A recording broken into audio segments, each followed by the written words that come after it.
할렐루야. 사랑하는 대강의 가족 여러분, 오늘 하루도 하나님의 말씀과 동행하는 삶이 되길 소망합니다. 오늘 함께 나눌 하나님의 말씀은 마태복음 20장 17절에서 19절 말씀입니다. 예수께서 예루살렘으로 올라가려 하실 때에 12 제자를 따로 데리시고 길에서 이르시되, 보라, 우리가 예루살렘으로 올라가노니 인자가 대제사장들과 서기관들에게 넘겨짐에 그들이 죽이기로 결의하고 이방인들에게 넘겨주어 그를 조롱하며 채찍질하며 십자가에 못 박게 할 것이나 제3일에 살아나리라. 아멘. 우리나라의 5, 60년대의 삶은 고단했습니다. 모든 것이 부족했고 먹을 것조차도 넉넉하지 못했습니다. 이 산화 조절이 되질 않아서 집집마다 아이들은 많은데 제대로 키울 능력이 없는 집이 태반이었습니다. 그래서 그 시절에는 가난을 떨치려고 무작정 기차비용 마련해서 상경하는 젊은이들이 많았습니다. 이렇게 막연한 희망을 가지고 서울로 올라온 사람 중에 잘 되는 사람도 있었지만 대부분이 죽을 만큼 고생을 하면서 살았습니다. 인심야박한 도시에서 아는 사람 하나 없고 무일푼으로 올라온 삶이 얼마나 고단했겠습니까? 사람을 잘못 만나 몸도 인생도 망쳐버린 사람들도 있고 병이나 산업재해로 죽거나 불구가 된 사람도 많습니다. 일할 수만 있다면 어떤 일이든 마다하지 않았습니다. 그러나 사람은 뻔히 아는 죽음의 길로는 들어서지 않습니다. 몰랐다면 몰라도 심한 고생이 기다리고 있는 것을 안다면 어떻게 해서든지 피해가려고 하는 것이 사람의 본능입니다. 사람은 누구라도 편한 길, 쉬운 길로 가려 합니다.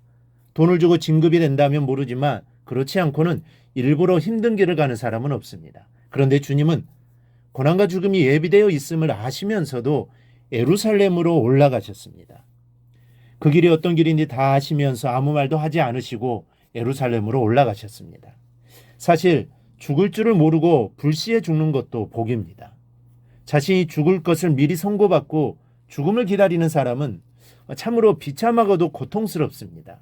그것도 쉽게 죽는 것이 아니고 가장 혹독한 고난으로 죽어가야 하는데 그 길로 자진하여 걸어 들어가시는 주님의 마음을 무엇으로 표현할 수 있었겠습니까? 그러나 어떤 고난의 과정을 거쳐 어떻게 죽어가야 한다는 것을 아시고도 주님은 예루살렘으로 상경하셨습니다. 그리고 이것이 마지막 여행이기에 제자들을 불러 이번 여행의 목적을 말씀하십니다. 보라, 우리가 예루살렘으로 올라가노니 인자가 대제사장들과 서기관들에게 넘겨짐에 그들이 죽이기로 결의하고 이방인들에게 넘겨주어 그를 조롱하며 채찍질하며 십자가에 못 박게 할 것이나 제3일에 살아나리라.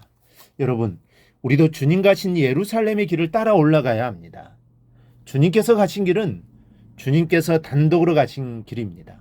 우리의 죄를 사하시기 위하여 필연적으로 가셔야만 하는 길입니다. 그 길은 어느 누구도 대신할 수 없는 길입니다.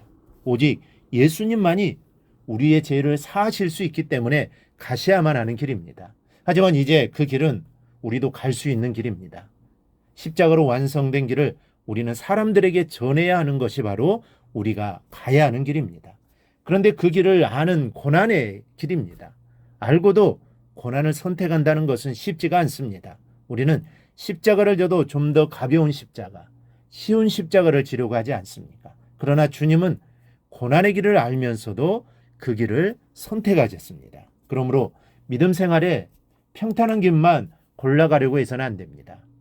주님 앞서 가신 길이라면 나도 함께 가야 할 고난의 길이 있는 것입니다. 고난인 줄 알면서도 피하지 말아야 할 사명의 길이 있는 것입니다. 또 그 길은 잘못이 없음에도 대신 받아지는 십자가의 길입니다.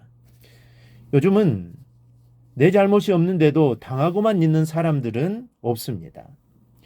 이런 추세를 믿는 이들도 마찬가지여서 오히려 믿는 사람들이 더 악바리에다 똑똑이로 좋지 않은 이미지로 이야기되어질 때가 많습니다. 절대 손해보고 살려고 하지 않습니다. 그러나 주님은 그러지 않으셨습니다. 잘못 없이 능욕을 당하셨습니다.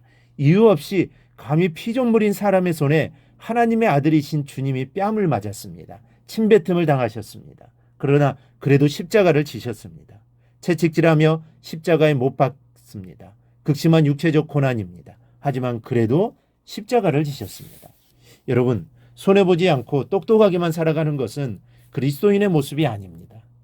때로는 하늘의 역사를 이루기 위해 잘못이 없음에도 불구하고 내 십자가로 삼아 받아치는 깊은 믿음이 필요한 것입니다. 그렇게 십자가를 지는 모습이 있을 때 바로 그곳에 부활의 영광이 나타난다는 사실을 기억하시기 바랍니다. 노 크로스 노 크라운이라는 말이 있습니다. 고난의 십자가가 없으면 영광의 면류관도 없다는 말입니다.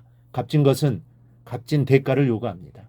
값진 것을 얻으려면 값진 대가를 지불해야 합니다. 이것이 하나님이 세우신 만고불변의 진리입니다. 정상 체중을 유지하려면 담백하게 먹고 소식해야 합니다.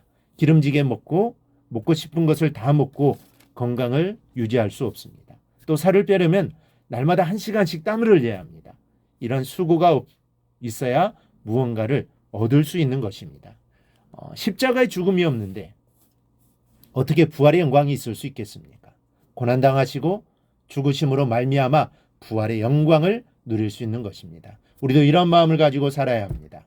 내가 조금 손해보고 어려움을 당하더라도 그것을 주님이 지신 십자가라 생각하고 묵묵히 참아내고 이겨내면서 예수 그리스도를 나타내게 될 때 주님 우리와 함께 하실 겁니다. 그리고 그 일을 통해 하나님께서 영광을 받으실 것입니다. 이 사실을 기억하며 십자가를 지는 삶을 오늘도 즐거이 살아가기를 주님의 이름으로 축원합니다.